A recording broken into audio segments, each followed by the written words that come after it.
This call is now being recorded. Hello बच्चा, जैसे कि आपको पता है लास्ट क्लास में हमारा चैप्टर 2 खत्म हो गया था। ठीक है, तो आज हम चैप्टर 3 करेंगे और स्टार्ट करेंगे आप बेसिक इंट्रोडक्शन से, फिर जो हमारा मेन टॉपिक होगा उसके बारे में बात करते हैं। तो बच्चे, थर्ड वाला जो चैप्टर है वो है दो चर वाले रैखिक समीकरणों का योग। ठीक है, तो ये हमारा चैप्टर नंबर 3 है, इसके बारे में हम डिस्कस करेंगे। तो बच्चों, जो हम पहले हमें इस चैप्टर में जानने के लिए या इसको समझने के लिए एक दो चीजें पता होनी जरूरी है, तो हम उससे स्टार्ट करेंगे। जैसे सबसे पहले हमें पता होना चाहिए कि समीकरण क्या होता है। देखो, इस चैप्टर का नाम क्या है? दो चर वाले रैखिक समीकरणों का योग। तो दो चर क्या होता है, रैखिक क्या होता है, समीकरण क्या होता है, युग्म क्या होता है, ये पहले जान लेंगे। फिर इस वाले चैप्टर में जो भी है आपका कि किस तरह से सॉल्व करना है, क्या मतलब होता है, ये सब हम बाद में समझेंगे। तो बच्चे, सबसे पहले देखते हैं समीकरण क्या होता है। सबसे पहली बात, क्या ये समीकरण है, हमें कैसे पता चलेगा? ठीक है, तो बच्चा आप यहाँ पर देखो, तो यहाँ आप देख पा रहे होगे कि हम ये 5x+8 को हमने सेकेंड चैप्टर में पढ़ा है, क्या होता है? बहुपद होता है। अगर किसी भी आपका बराबर का चिन्ह नहीं लगा है, कोई भी आपको एक ऐसा व्यंजक दिया गया है जहां पर आपके चर की जो घात है वो एक दी गई है, तो ऐसे व्यंजक को हम क्या बोलते हैं? बहुपद बोलते हैं। या आप ये कह सकते हो कि अगर हमारे किसी भी व्यंजक में जो चर की घात है वो पूर्ण संख्या मतलब 0, 1, 2, 3, 4 इस तरह से अगर दिए गई है, तो हम उसको क्या बोलते हैं? बहुपद बोलते हैं। तो ये आपका क्या दिया गया है? बहुपद दिया गया। अब हमें तो समीकरण देखना था, तो समीकरण कैसे बनता है बच्चे? समीकरण का मतलब समझेंगे, एक ही चीज जरूरी होती है समीकरण में, वो होता है बराबर का चिन्ह। अगर किसी भी दो व्यंजकों को बराबर के चिन्ह से जोड़ा गया है तो वो क्या कहलाता है? समीकरण कहलाता है। तो बेसिकली आपको क्या देखना है? हमको इतना ही सर्च करना है, क्या बराबर का चिन्ह आ रहा है। अगर आपका इस क्वेश्चन का आंसर यस है कि हाँ आ रहा है, दैट मीन्स वो आपका क्या कहलाएगा? समीकरण कहलाएगा। अदरवाइज वो समीकरण नहीं होगा। तो इस वाले में देखो बच्चा, इसमें बराबर का चिन्ह लगा है, तो इसका मतलब क्या हो जाएगा? इसको हम क्या कहेंगे? समीकरण कहेंगे। ठीक है, तो यहाँ पर बराबर का चिन्ह नहीं था, इसलिए ये सिर्फ और सिर्फ बहुपद है, ये आपका समीकरण नहीं होगा। लेकिन जब हमारे दो पक्षों को बराबर के चिन्ह से जोड़ा जाता है, तो हम उसको क्या कहते हैं? उसको हम समीकरण कहते हैं। ठीक है, तो यहाँ पर कौन कौन से पक्ष होते हैं? बराबर के दोनों तरफ जो पक्ष होते हैं, जो लेफ्ट साइड होता है उसको लेफ्ट हैंड साइड कहते हैं, और जो बराबर के राइट साइड होता है उसको हम कहते हैं राइट हैंड साइड। ठीक है, तो इसके समीकरण के दो पक्ष होते हैं, एक कह सकते हो आप दायां पक्ष, और 1 सेकेंड, दाया पक्ष कह सकते हैं, और दूसरा आप क्या कह सकते हो? बाया पक्ष। और ये कैसे पता चलता है बच्चा? ये हमें पता चलता है बराबर के चिन्ह से। अगर बराबर के लेफ्ट में कुछ है तो लेफ्ट हैंड साइड, और यहाँ अगर दूसरे साइड है तो इसको राइट हैंड साइड कहते हैं। ओके, चलिए नेक्स्ट हम चलते हैं बच्चे, रैखिक समीकरण क्या होता है। समीकरण हमने पढ़ लिया, समीकरण का क्या मतलब होता है कि अगर दो व्यंजकों को हमने किससे जोड़ रखा है? बराबर के चिन्ह से जोड़ रखा है, मींस कहीं भी आपका बराबर आ रहा है, तो वो आपका क्या कहलाता है? तो वो आपका समीकरण कहलाता है। अभी ये रैखिक समीकरण क्या होता है बच्चा? समीकरण विभिन्न प्रकार के होते हैं, ये डिपेंड करता है कि उसमें जो चर आ रहा है उसकी अधिकतम घात क्या है। ठीक है, हमारा जो चर आ रहा है उसकी अधिकतम घात क्या है, इस पे डिपेंड करता है। तो बच्चा, यहाँ रैखिक का क्या मतलब होता है? रैखिक में चर की घात क्या होनी चाहिए? 1 होनी चाहिए। चर की अधिकतम घात क्या होनी चाहिए? 1 होनी चाहिए।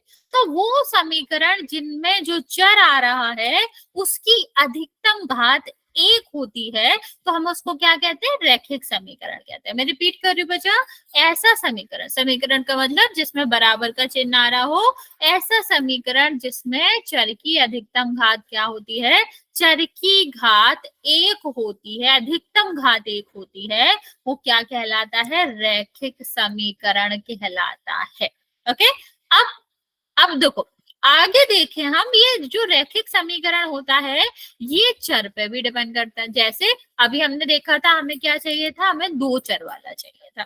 ठीक, तो ये क्या मतलब है, एक चर दो चर। तो बच्चे हमें पता है कि आपके 26 लेटर्स होते हैं, ए बी सी डी, जो इंग्लिश लेटर्स होते हैं ना बच्चा, जो एबीसीडी होती है उसमें 26 लेटर्स होते हैं।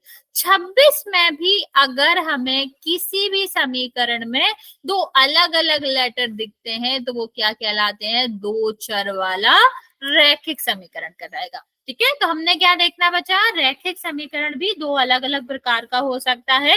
एक चर वाला रैखिक समीकरण, दो चर वाले रैखिक समीकरण। ये कैसे डिपेंड करते हैं, ये डिपेंड करते हैं तो उसमें सिर्फ और सिर्फ एक ही चर आ रहा है या फिर दो चर आ रहा है। देखो और समझते हैं इसको, और डीप में समझते हैं। तो पहले क्या बचा, एक चर वाला रैखिक समीकरण। एक चर का मतलब जहां पर सिर्फ एक ही प्रकार का चर आना चाहिए। बच्चा यहाँ ध्यान से समझना, यहाँ मतलब होता है एक ही प्रकार का आना चाहिए। इसका मतलब ये नहीं है कि एक ही बार आना चाहिए। एक ही चर कितनी भी बार आ सकता है, तब भी वो एक चर वाला रैखिक समीकरण ही कहलाएगा। जैसे कुछ एग्जाम्पल समझते हैं इसके, पहले डेफिनेशन देख लेते हैं।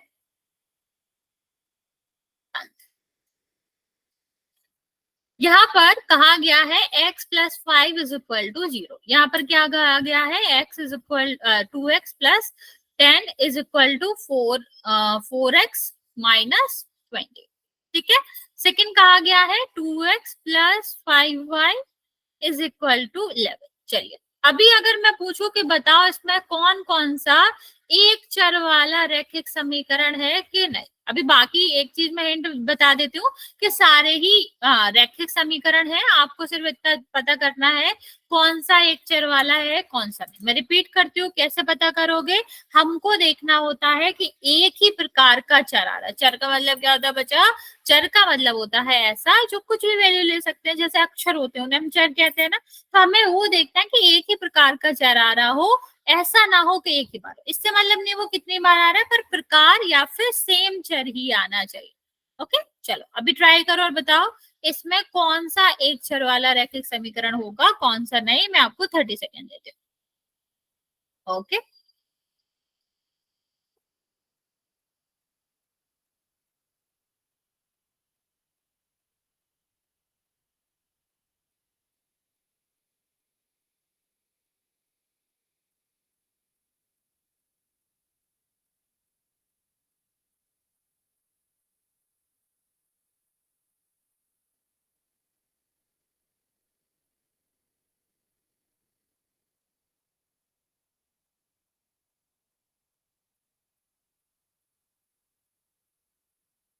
ओके, बाकी बच्चे जल्दी जल्दी आंसर करेंगे।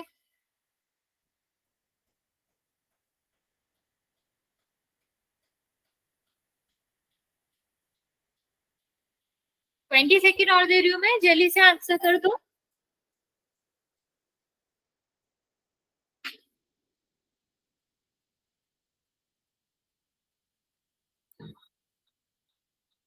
ओके ओके ओके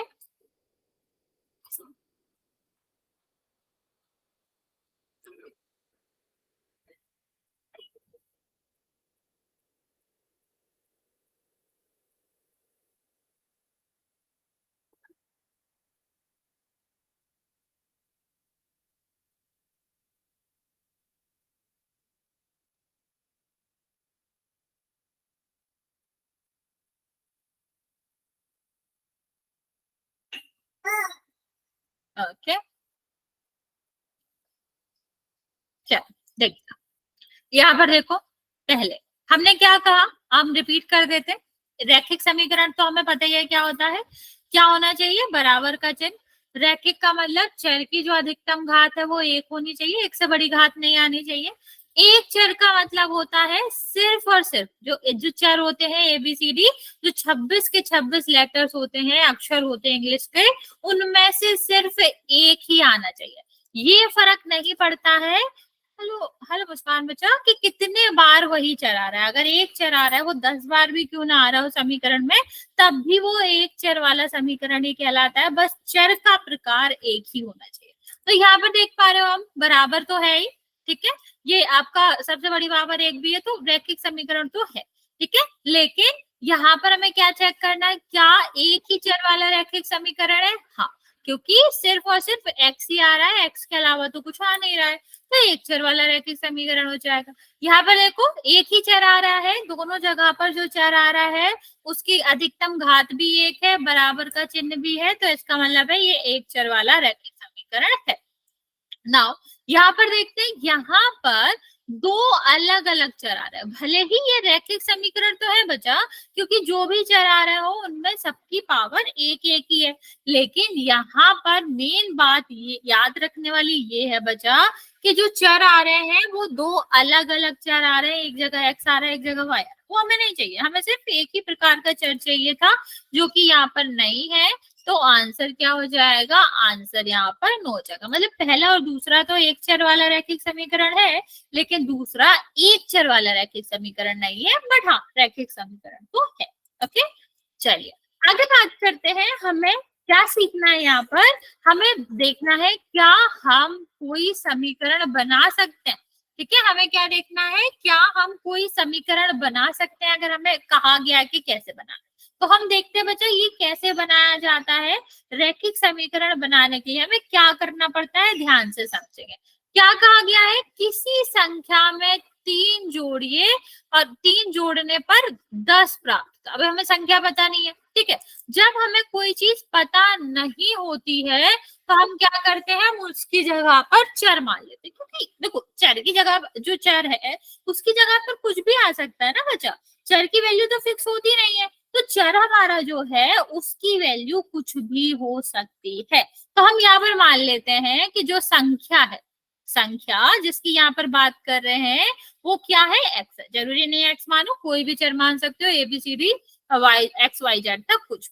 अब क्या कह रहे हैं कि अगर हम संख्या में ये जो एक संख्या हमने मानी है इसमें तीन जोड़ दें, जोड़ दिया तो 10 प्राप्त हो जाएगा। मीन्स ये क्या कह रहे हैं कि हमने अगर x में एक जो संख्या है उसमें तीन जोड़ दिया तो वो 10 के बराबर हो जाती है। यही तो मतलब है बच्चा कि एक संख्या जिसमें तीन जोड़ दो तो 10 प्राप्त होता है। इसका मतलब है कि अगर हम x जो हमने एक संख्या मानी है उसमें हम क्या करते हैं, तीन जोड़ देते हैं तो 10 मिल जाता है। बस इस तरह से हमें क्या करना होता है, इस तरह से हमें समीकरण बनाना होता है। क्या बच्चा, हाँ वो साथ आएगा, वो हमें सॉल्व करना नहीं है बच्चे, अभी अभी सिर्फ हमें समीकरण बनाना सीखना है, क्योंकि आपको पता होगा थर्ड वाले चैप्टर में आपके बहुत सारे ऐसे क्वेश्चन है जिसमें आपको ऐसे वर्ड दिए रहेंगे और आपको क्या करना होता है, आपको सिर्फ और सिर्फ समीकरण बनाना, तो फिर उसको सॉल्व करना होता है। सॉल्व तो हम कर ही लेंगे, लेकिन यहाँ पर हम पहले समीकरण बनाना सीखेंगे। इतनी बात समझ आई, हमें कुछ ज्यादा नहीं करना होता, हमसे जो जो कहा गया है लिखा गया है वो हमें करना होता है। सीधा लिखा था संख्या में, अभी संख्या या एक्स मान लीजिए हमने, एक्स में तीन जोड़ने पर 10 प्राप्त होता है, तो x+3 बराबर 10 होता है। ओके, चलिए देखते हैं। अभी इतना समझ आया होगा तो हम क्या करते हैं, क्वेश्चन आपको देते हैं। यहाँ पर आप देख भी सकते हो कि ये जो समीकरण है वो कैसा है, एक चर वाला रैखिक समीकरण है। क्यों, क्योंकि देखो इसमें सिर्फ और सिर्फ एक ही चर आ रहा है, चर की जो घात आ रही है वो भी एक आ रही है और बराबर का चिन्ह आ रहा है, तो समीकरण भी आ रहा है। तो जो हमारा समीकरण बना है यहाँ पर वो कैसा है, वो एक चर वाला रैखिक समीकरण है। ओके, अब मैं आपको एक क्वेश्चन और देती हूँ, फिर हम दो चर वाले पे बात करते हैं। कहा गया है आपको समीकरण बनाना है, संख्या में 5 घटाने पर 15 प्राप्त होता है। चलो ट्राई करो जल्दी से, क्या आएगा एक्स के फॉर्म में। नहीं, संख्या नहीं बतानी तुमको, तुमको इसका समीकरण बताना बच्चा, समीकरण बताना।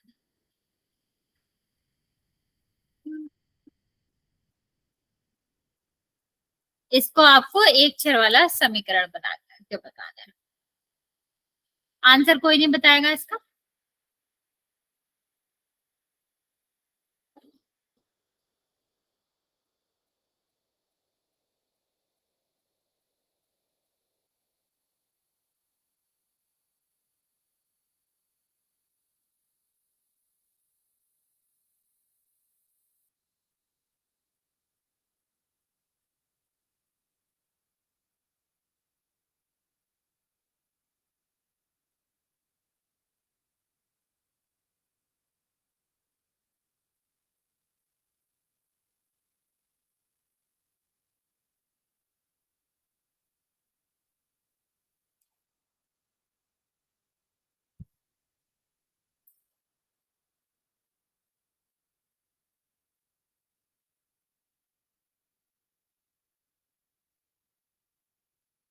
नहीं बच्चे, एक्स के फॉर्म में बताना है। Okay, very good. बाकी बच्चा ट्राई करो जल्दी से।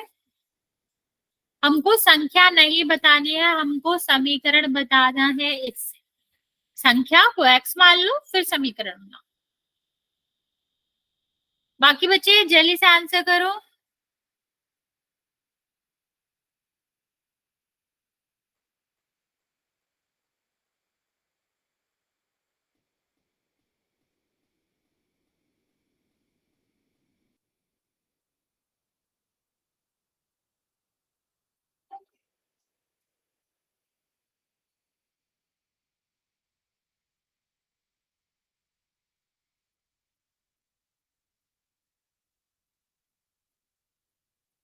नहीं बच्चा, प्लस क्यों होएगा? घटाने पे आ रहा है ना बच्चा, घटाने पे आ रहा है तो माइनस का चिन्ह आएगा।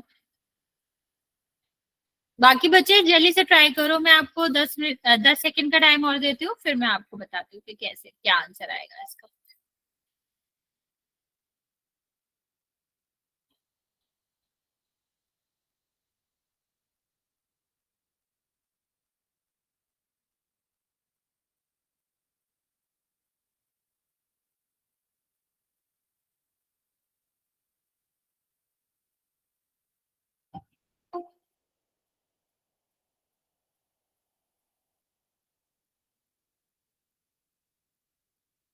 चल, यहाँ पर आप कुछ भी ले सकते हो संख्या की जगह पर, कोई भी चर। ये डिपेंड नहीं करता आप क्या ले रहे हो। आप एक्स ले सकते हो, आप वाई ले सकते हो, ए ले सकते हो, बी ले सकते हो, कुछ भी ले सकते हो, इससे बिल्कुल फर्क नहीं पड़ता। ओके। अब यहाँ पर आप क्या कह सकते हैं कि हमें उस संख्या में, जो कि हमने यहाँ पर माना है 5 घटाने पर वो कितनी हो जाती है? 15 हो जाती है। तो इस तरह आपका समीकरण बनता है जब भी हमें क्या दिया जाए, हमें एक स्टेटमेंट दिया जाए और कहा जाए इससे समीकरण बनाओ। तो हमें जो भी यहाँ पर संख्या दी जाती है हम उसको चर मान लेते हैं। कोई भी चर मान सकते हो, एक्स वाई जेड कुछ भी चर मान सकते हैं। ओके। और फिर वो क्या हो जाता है, अभी घटाना है तो जो भी संख्या घटानी है घटाएंगे, जोड़ने जो भी हमसे कहा जा रहा है कि गुणा करो भाग करो, हम उसको फॉलो करके क्या बना लेते हैं? समीकरण बना लेते हैं, जो कि हमने यहाँ पर भी बनाया। x-5 15, y-5 15, कुछ भी ले सकता। ओके। नेक्स्ट हम बात करते हैं बच्चा दो चर वाले रैखिक समीकरण की। तो बच्चा यहाँ पर हमें क्या करना है, हमको सबसे पहले ये पहचानना सीख लेते हैं क्या मतलब है दो चर वाला। तो अलग अलग समझते हैं, दो चर, फिर रैखिक और समीकरण। समीकरण का तो मतलब हम सबको ही समझ आता है कि अगर बराबर का चिन्ह दिया गया है तो वो समीकरण होगा, अदरवाइज वो समीकरण नहीं होगा। नेक्स्ट हम बात करें रैखिक की। रैखिक का क्या मतलब है? जो भी चर आ रहा है, चाहे जितने चर आ रहे हो या चाहे जितनी बार चर आ रहा हो, उसकी जो भी पावर है वो कितनी होनी चाहिए? एक ही होनी चाहिए। मैं रिपीट कर रही हूँ बच्चा, रैखिक का मतलब होता है जो भी आपके चर उसमें आ रहे हैं, जितने बार भी आ रहे हैं, जितने भी आ रहे हैं, आपको सबकी पावर चेक करनी पड़ेगी कि वो क्या हो, वो एक ही हो उसकी घात। ओके। और दो चर का तो मतलब आपको पता ही है कि जो ए बी सी डी जो आपके चर होते हैं उनमें से दो होने चाहिए। ऐसा नहीं हो कि एक हो एक्स वाई हो, एक्स जेड हो, ए बी हो, कुछ भी हो, लेकिन हमें कम से कम दो, मतलब नहीं, सिर्फ और सिर्फ दो चर ही चाहिए होते हैं, तभी ही वो दो चर वाला रैखिक समीकरण कहलाता है। जैसे एग्जाम्पल की बात करें तो क्या हो जाएगा? x+y = 15। देखो ये समीकरण भी है, इस ये रैखिक भी है और इसमें दो चर भी आ रहे, तो ये क्या हो जाएगा? दो चर वाला रैखिक समीकरण हो जाएगा। चलो जल्दी से पहचानना, मैं आपको कुछ समीकरण दे रही हूँ जिसमें आपको बताना है क्या ये दो चर वाला रैखिक समीकरण है या फिर नहीं है।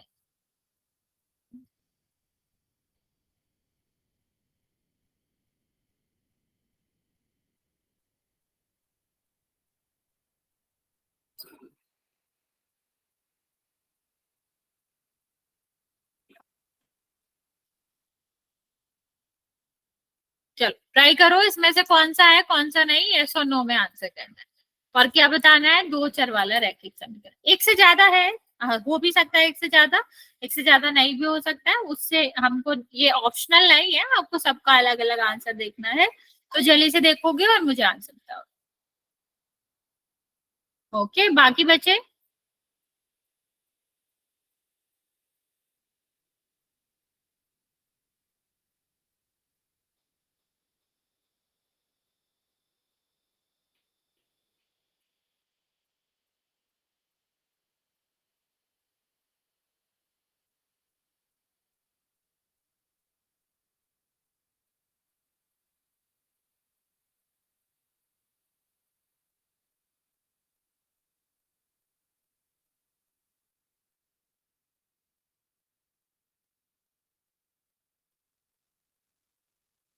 Okay okay okay.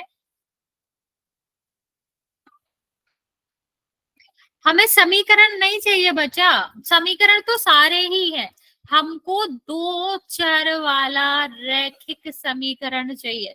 मैं रिपीट करती हूँ कंडीशंस, क्योंकि आप लोग ज्यादा गलत कर रहे हो। समीकरण का मतलब होता है बराबर का चिन्ह, रैखिक का मतलब आता है कि जो भी चर आ रहे हैं उनकी एक एक पावर ही हो, और दो दो चर का मतलब होता है कि एक्स वाई जेड में से दो, या मतलब दो होने चाहिए कुछ भी, दो से ज्यादा नहीं, दो से कम नहीं। ओके, अभी मैं आपको 30 सेकेंड और देती हूँ, जल्दी से करेंगे।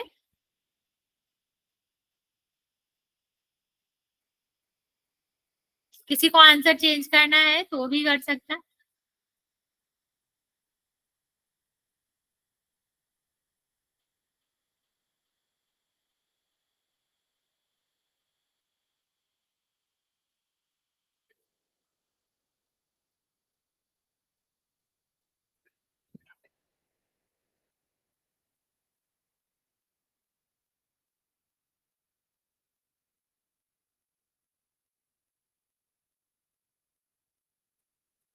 ओके, लास्ट 10 सेकेंड बचा, जिसने नहीं किया है जल्दी से करो।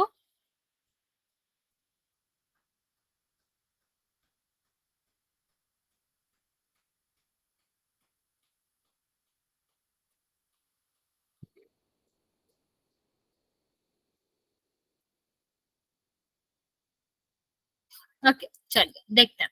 तो बचा सिर्फ और सिर्फ इसमें एक ही करेक्ट आंसर है, वो है ये।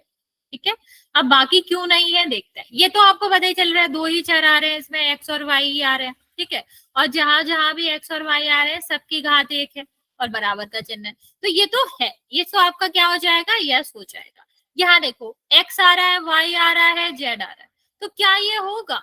हमें सिर्फ और सिर्फ दो चर चाहिए थे, लेकिन यहाँ पर तो तीन चर हो गए ना बच्चा, एक्स वाई जेड तीन हो गए, तो क्या ये दो चर वाला हुआ, नहीं हुआ, तो हम आगे जाएंगे ही नहीं कि रह के कह के नहीं है। ठीक है, यहाँ देखो, यहाँ भी दो चर आ रहे हैं, ठीक है, लेकिन रैखिक का क्या बचा, रैखिक क्या होता है, रैखिक होता है अगर हमारे जो भी चर आ रहे हैं उनकी घात कितनी होनी चाहिए, उनकी घात एक होनी चाहिए। ठीक, लेकिन यहाँ पर एक्स की घात कितनी है बच्चा, दो है, तो क्या ये आपका रैखिक समीकरण होगा, रैखिक ही नहीं है बच्चा, दो चर तो आ रहे हैं लेकिन ये रैखिक समीकरण नहीं है।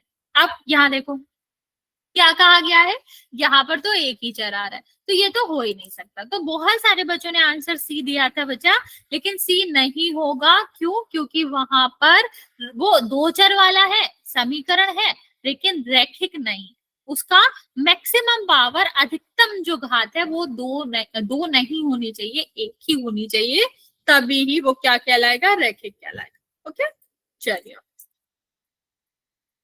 अब चलिए देखते हैं यहाँ पर, अगर हमें इस तरह के क्वेश्चन दिए जाए कि हमें क्या करना है, हमें समीकरण बनाना है, तो हम कैसे करेंगे बच्चा।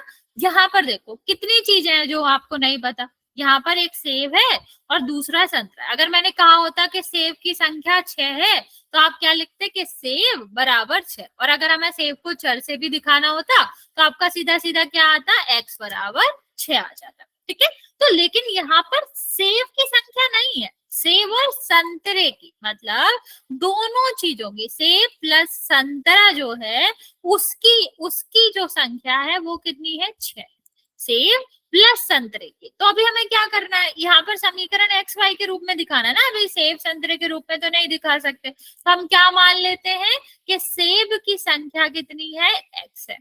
ठीक है, क्योंकि दो किनों की संख्या मिलाकर क्या कर रहे हैं, 6 कर रहे हैं, तो सेब की संख्या कितनी है, एक्स है। और यहाँ पर कितना हो जाएगा, यहाँ पर संतरे की संख्या क्या हो जाएगी, वाई हो जाएगी।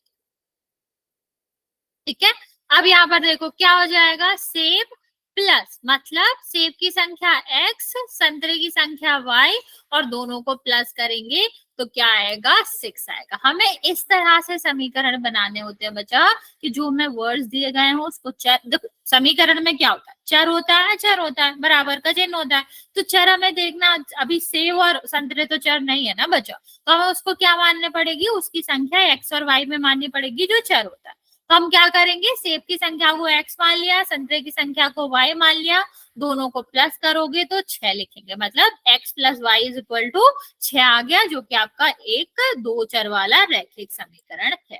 ओके, चलो नेक्स्ट देखते हैं बच्चा।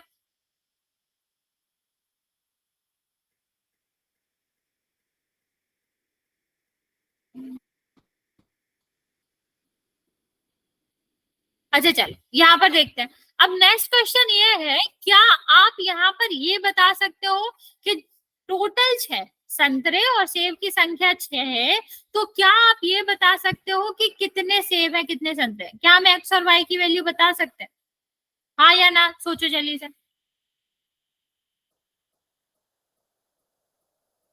हाँ या ना? अगर दोनों की संख्या मिलाकर 6 है, तो क्या हम दोनों की अलग अलग संख्या बता सकते हैं और पक्का पक्का बता सकते कि यस मैम जी, 3 3। क्यों जरूरी? हमने ये तो नहीं कहा कि बराबर बराबर है। 100% बता सकते हैं। ओके, बाकी बचे किसी को ऐसा लगता हो कि हम पक्का नहीं बता सकते? नो, बाकी बच्चे सोचो जल्दी से, क्या हम पक्का पक्का बता सकते हैं कि कितने संतरे होंगे कितने सेब होंगे? नो मैम जी। Okay, very good. हम नहीं बता सकते बच्चा, ठीक है? क्या नहीं कर सकते? नहीं बता सकते।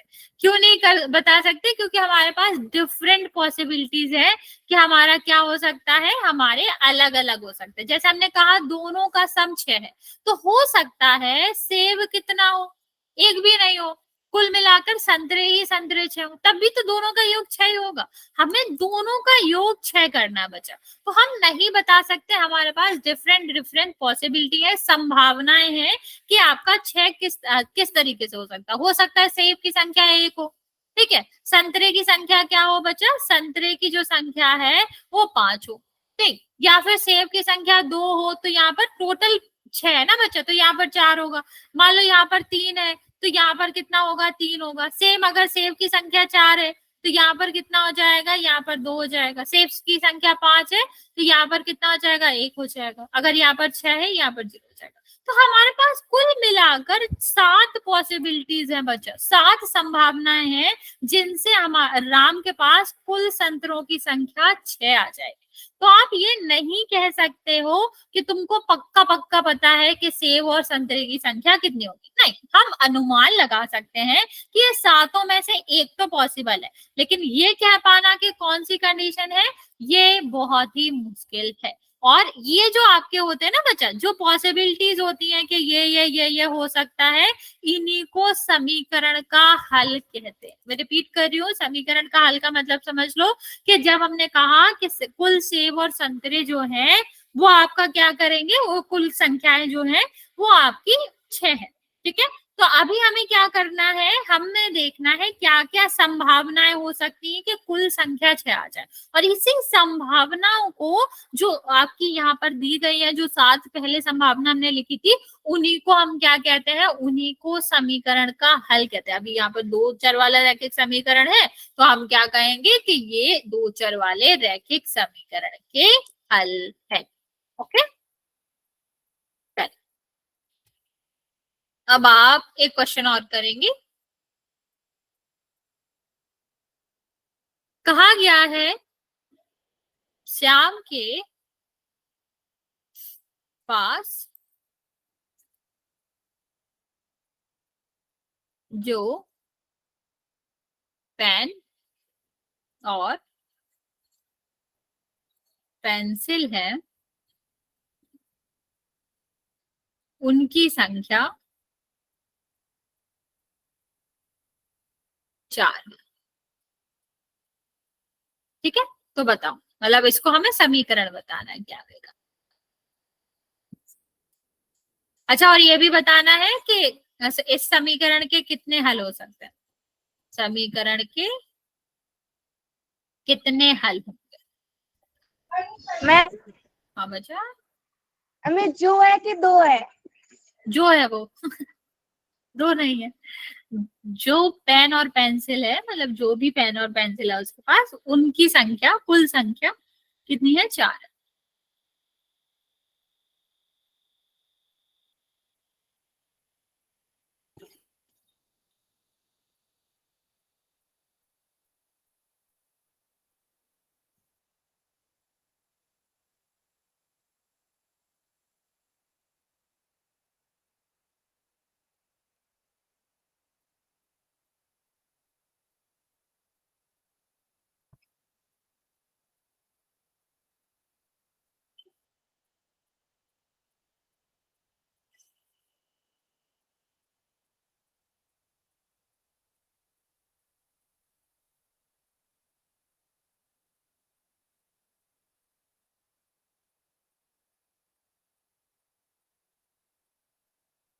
ओके, दूसरा वाला पार्ट भी सॉल्व करो बच्चे। वही जो मैंने आपको बताया था क्या क्या संभावनाएं हो सकती हैं, वही आपके हल होता है।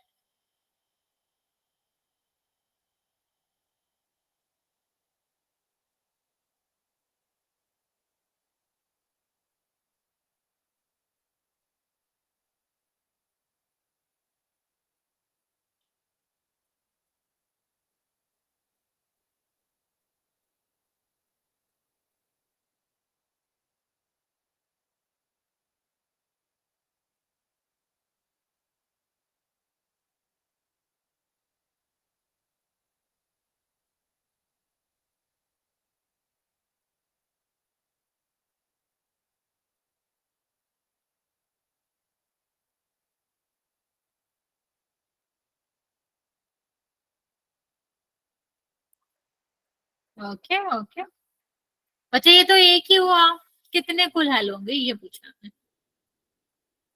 दो और दो, एक हल है उसका, लेकिन और कौन से हल होंगे?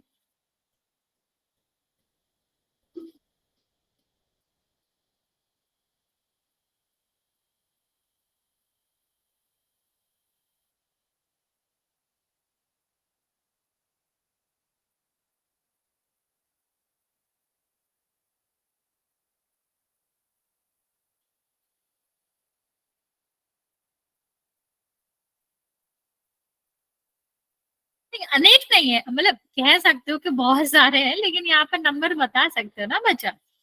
अभी जब हम आगे करेंगे तो आप ये कह सकते हो कि अनेक हल हैं, लेकिन अभी यहाँ पर काउंट कर सकते हैं कुल कितने हल हैं।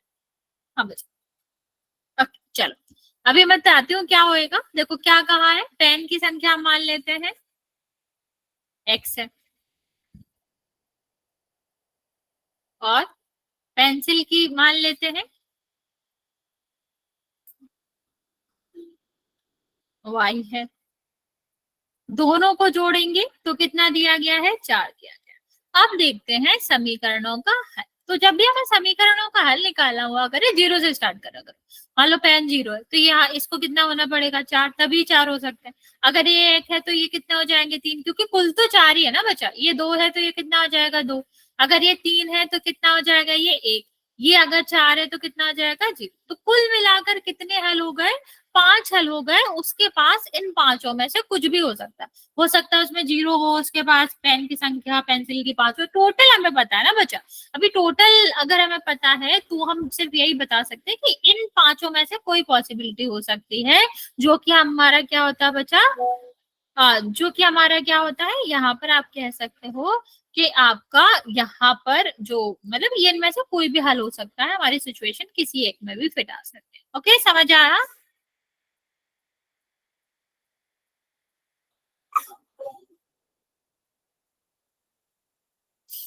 इतना किसी को कोई दिक्कत है बच्चा?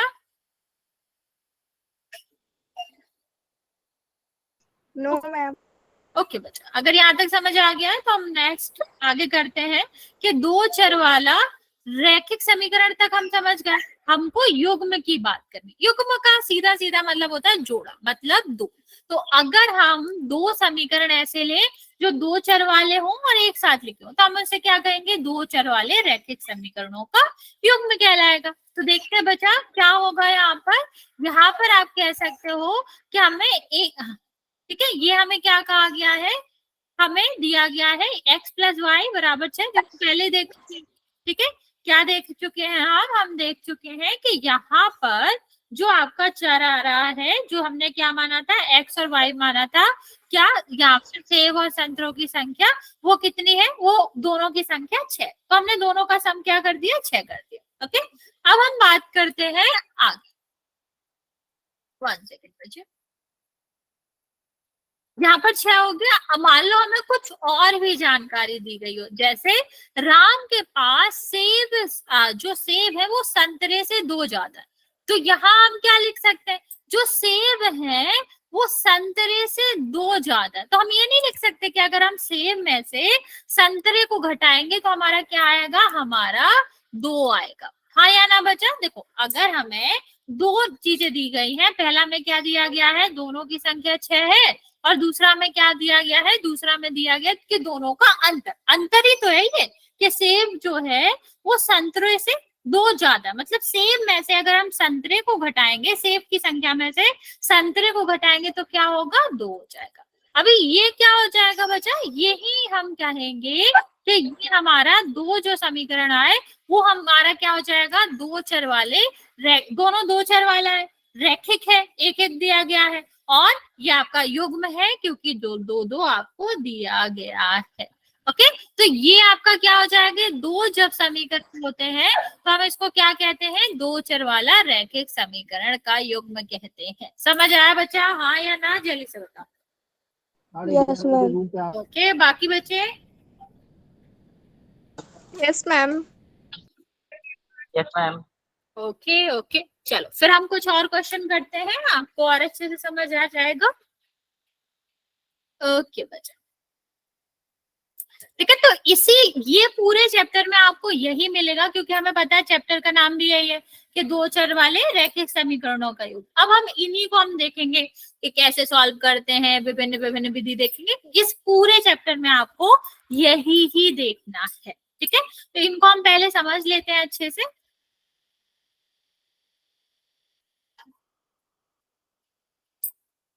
एक क्वेश्चन दे रही हूँ मैं बच्चा, आपको इसमें से दोनों ही रैखिक समीकरण निकाल लें।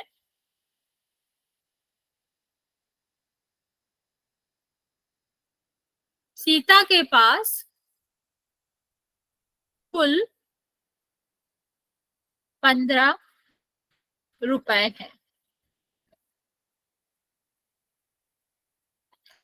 और उनमें 5 रुपए के सिक्के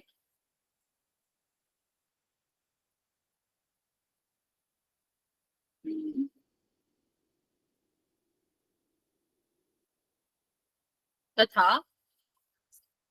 1 रुपए के सिक्के हैं।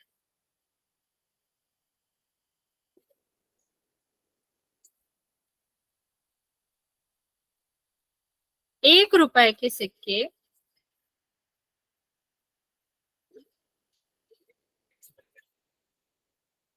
5 रुपए के सिक्के से 3 है।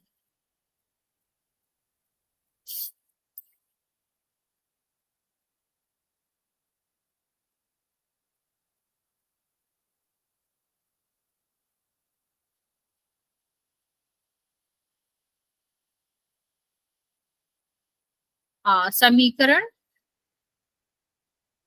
का युग्म बताओ। ओके, चलो अभी दो कंडीशन दी गई है, अलग अलग दो समीकरण बनेंगे, आपको इसको सॉल्व करना है और आंसर। मैं आपको 1 मिनट का टाइम देती हूँ, कर लो आराम से, पढ़ लो, समझ लो।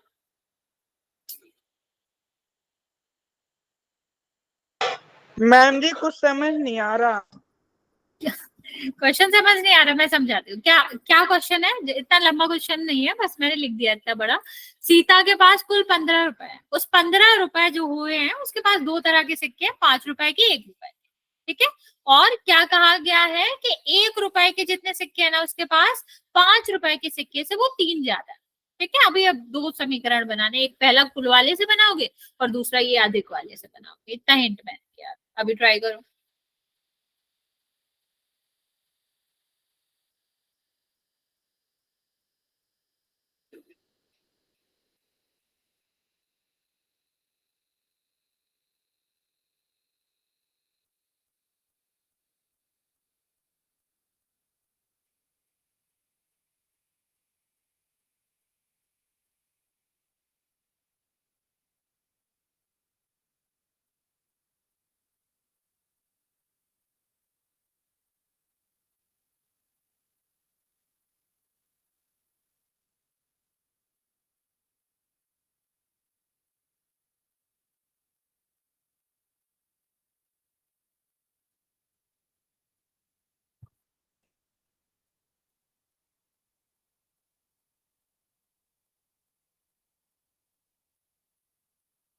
बच्चे ट्राई करो। यहाँ पर भी देखो, मैं इतनी हिंट भी दे देती हूँ, 5 रुपए के जो सिक्के उनको y मान लो, 1 रुपए के जो सिक्के हैं उनको x मान लो, तो अभी पहला और दूसरा उसी से बन जाएगा आपका।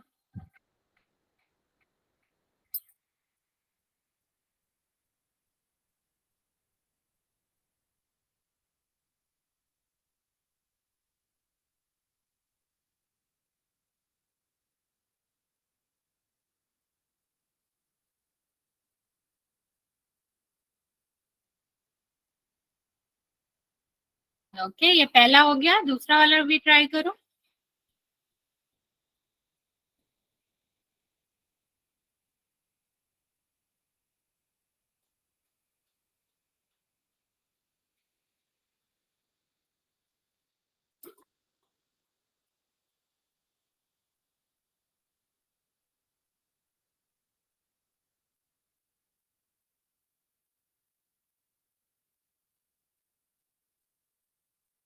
ठीक है, ठीक है।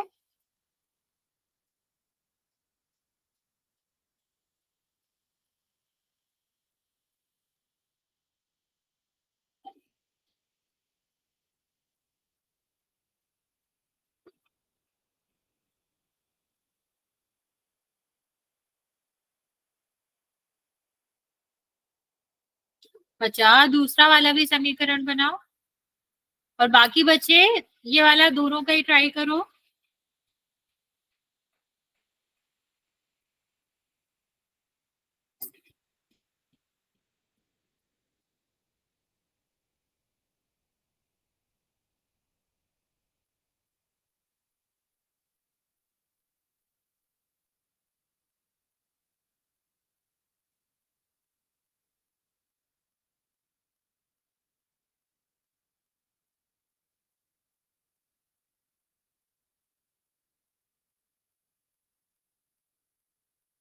नहीं नहीं बच्चा, आंसर नहीं देना आपको, एक्स और वाई के फॉर्म में ही बताना। चलो मैं इतना लिख भी देती हूँ कि क्या क्या मान लो, यहाँ पर मान लो कि 1 रुपए के जो सिक्के हैं, ठीक है, 1 रुपए के जो सिक्कों की संख्या है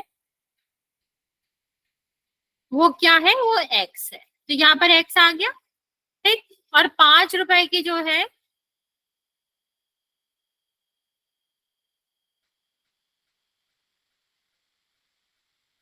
वो आपकी क्या है, वाई है। अब इन दोनों की हेल्प से मुझे आप सिर्फ और सिर्फ समीकरण बताना है, आपको सॉल्व नहीं करना। बच्चे 15 है टोटल, 3 नहीं है, 15 है। और अंतर है बच्चा, वो अधिक है। दोनों का प्लस नहीं करोगे, प्लस करेंगे तो 15 आ जाएगा ना बच्चा। ओके, मैं तुमको 1 मिनट और देता हूँ, ट्राई कर लो, सोच लो, फिर मैं आपको बता ही देता हूँ आंसर।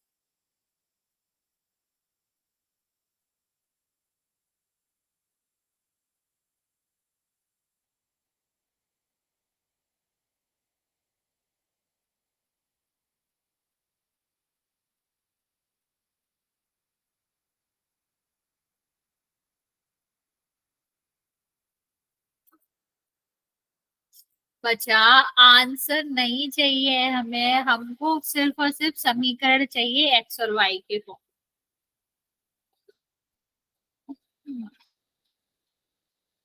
नहीं, ये भी नहीं आएगा, और सोचो। 7 तो है ही नहीं बच्चा कुछ भी।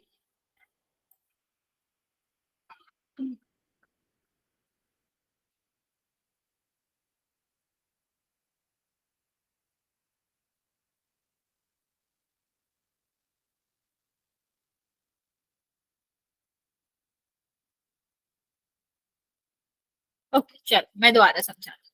देखो क्या कहा गया, इतना तो हमें समझ आ रहा है कि 15 है, मतलब 1 रुपए के सिक्के और जो 5 रुपए के सिक्के हैं वो आपका क्या बनाते हैं, वो आपका 15 है। कुल हमारे क्या है, 15 सिक्के, सॉरी रुपए ना लिख के सिक्के लिख देते हो तो आपको कंफ्यूजन नहीं होगा। ठीक है, क्या है, 1 रुपए के जो सिक्के हैं और 5 रुपए के सिक्के हैं वो क्या है, आपके 15। ठीक, अब हमें क्या कहा गया है, हमको दिया गया है कि जो 1 रुपए का सिक्का है ना बच्चा, ठीक है, 1 रुपए के जो सिक्के हैं वो 5 से 3 अधिक है।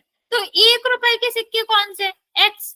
ठीक है, अगर ये 3 अधिक है तो अगर हम एक्स वाली से 5 मतलब वाई घटा दे तो कितना आना चाहिए, 3 आना चाहिए कि नहीं। देखो, हाँ अभी ठीक है। अभी अगर हम बात करें कि जो 5 रुपए के सिक्के हैं वो क्या है, वो 1 रुपए के सिक्के से क्या है, 3 कम है। ठीक है, या कह लो 1 रुपए के सिक्के 3 ज्यादा है 5 रुपए के सिक्के से। तो अगर हम 1 रुपए के सिक्के से 5 रुपए के सिक्कों को घटाएं, उनकी संख्या को घटाएं, तो हमारा कितना बचना चाहिए, 3 बचना चाहिए ना बचा। तो वही लिखा हुआ है, अभी समझ आया, दोनों की संख्या 15 थी तो आपका क्या हो जाएगा, बराबर 15 के हो जाएंगे। ठीक, 1 रुपए के सिक्के ₹5 के सिक्के से 3 अधिक थे, तो अगर हम ₹1 के सिक्कों में की संख्या से आपके ₹5 के सिक्कों की संख्या घटा देते हैं तो 3 बचेगा। तो इस तरह हमें सोचना होता है बच्चा कि क्या मतलब है, इसको किस तरह से हम इसको पुट करेंगे। तो हमने इस तरह से इसको लिखना होता है। अब कौन से बच्चे रेखाओं पे, क्योंकि आपको पहला टॉपिक यही है कि हम इसको रेखा युग्म कैसे बनाएंगे, मतलब रेखाएं कैसे बनाएंगे। तो बच्चे हमें पता है, हमने लास्ट क्लास में ही देखा था जब हम बहुपदों के लिए पढ़ रहे थे ग्राफ बनाना, कि रैखिक समीकरणों का जो ग्राफ होता है वो सरल रेखा होती है। कैसा होता है? सरल रेखा होती है। अबे जितने रैखिक समीकरण होंगे उतनी सरल रेखाएं ग्राफ में हों। तो अगर हम रैखिक समीकरण के युग्म की बात करें, युग्म का मतलब क्या होता है? जोड़ा, जोड़ा मतलब दो। ठीक है, तो इनमें क्या हो जाएगा? अभी दो रैखिक समीकरण है, इसलिए इसकी जो ग्राफ रेखा होगी वो दो सरल रेखाएं होगी जिनको एक साथ बनाया जाएगा, एक ही ग्राफ पर बनाया जाएगा। ओके, चलिए नेक्स्ट देखते हैं बच्चा। यहाँ पर देखो, अगर हम दो सरल रेखाओं को ग्राफ पर बनाएं तो वो किस तरह से बन सकते हैं या किस किस तरह से बन सकते हैं? तो उसके 3 प्रकार हो सकते हैं। पहला हो सकता है वो आपस में एक दूसरे को प्रतिच्छेद कर रही हो, ठीक, एक दूसरे को काट रही है। अभी सीधा मतलब है ना बच्चे, अगर दो रेखाएं बन रही है तो यही उसका तरीका हो सकता है, या तो वो एक दूसरे को काट रहे हैं, या फिर वो कभी नहीं काटेंगी, या फिर वो जो है वो एक के ऊपर एक ही बनी हुई है। तो 3 चीजें हो सकती है बच्चे, अगर हम किसी भी ग्राफ रेखा पर एक साथ मतलब दो रेखाएं बनाए तो क्या हो सकता है? या तो दोनों प्रतिच्छेद करेंगी, या फिर वो क्या करेंगी, या तो वो समांतर होंगी, मींस कभी भी प्रतिच्छेद नहीं करेंगी, एक दूसरे से नहीं मिलेंगी, या फिर तीसरा आपका क्या होता है? दोनों रेखाएं समपाती होती हैं। समपाती का मतलब होता है बच्चा कि एक दूसरे पर बनी होती है, ठीक। और तो कोई और आप खुद सोचो, इसके अलावा क्या दो रेखाएं बनाई जा सकती हैं? कैसे भी बनाई जा सकती हैं क्या? नहीं बनाई जा सकती, क्योंकि अगर हम यहाँ पर देखें तो आपका क्या हो जाएगा? हमको सिर्फ और सिर्फ ये देखना पड़ता है कि हम किस तरह से दो रेखाओं को बना सकते हैं। तो हमने देखा यहाँ पर कि आप बनाओगे तो सिर्फ और सिर्फ हमारा क्या हो जाएगा? सिर्फ और सिर्फ यही क्या हो सकते हैं? 3 तरीके हो सकते हैं जो कि हमने यहाँ पर बनाया भी है, ठीक है। तो ये आपके क्या होंगे? ये आपके केसेस हो सकते हैं दो रेखाओं के उसमें। चलिए आगे देखते हैं बच्चा। आपको इसके नाम याद रखने पड़ेंगे बच्चा। ये दोनों प्रतिच्छेदी रेखाएं होती हैं, इसको हम प्रतिच्छेदी रेखाएं भी बोलते हैं, इसको हम समांतर रेखाएं बोलते हैं, और इसको हम समपाती रेखाएं बोलते हैं। ये नाम याद रखना बच्चा, काम आएंगे। और ये आपको बताना भी होता है कि ग्राफ दे दिए जाते हैं, ये दो ग्राफ दे दिए जाएंगे या फिर रेखाएं दे दी जाएंगी, रेखाओं का समीकरण, और आपको बताना पड़ेगा कि ये प्रतिच्छेदी है, समांतर है या फिर समपाती। कैसे बताना है, क्या तरीका होता है, वो हम आपको समझाएंगे, लेकिन इनका नाम याद रखेंगे कि प्रतिच्छेदी, समांतर और समपादी रेखाओं के प्रकार होते हैं अगर दो बना होता है या दो रेखाएं होते हैं। नेक्स्ट हम देखते हैं बच्चे, दो चर वाले रैखिक समीकरणों का युग्म। तो बच्चा एक रैखिक समीकरण का युग्म का हल क्या होता है बच्चा?